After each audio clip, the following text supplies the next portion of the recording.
চিৰাং জিলাৰ Bijni NRL petrol পাম্পত শুকুৰবাৰে ৰাতিপুৱা অবৈধভাৱে গৰু কঢ়িয়াই অনা এখন টাটা মেজিক বাহন ৰাষ্ট্ৰীয় বজৰং দলৰ চিৰাং জিলা সমিতিৰ অভিযানত জব্দ কৰা হয়।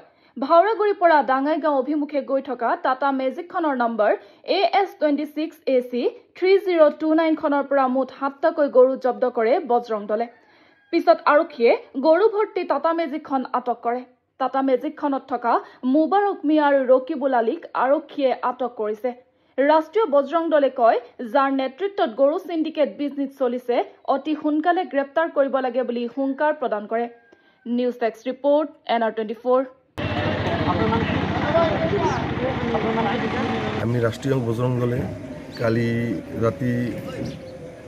ৰাতি আমি খবৰ পাওঁ যে ভাওৰাগুৰিৰ পৰা প্ৰত্যেক দিন গৰু পাচাৰ হৈ আছে।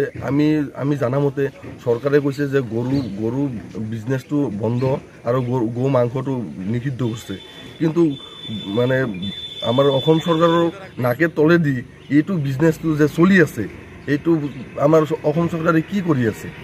এইটোতো আমি ভাবোঁ যে বন্ধ হৈছে, এইটোতো বন্ধ হোৱা নাই, বহুত দিন ধৰি চলি আছে। আমি অসম চৰকাৰৰ তাতে কওঁ যে এইটো যেতিয়া সোনকালে বন্ধ হয়, আপুনি অসম চৰকাৰে যাতে তদন্ত লয়, কঠোৰভাৱে তদন্ত লয়।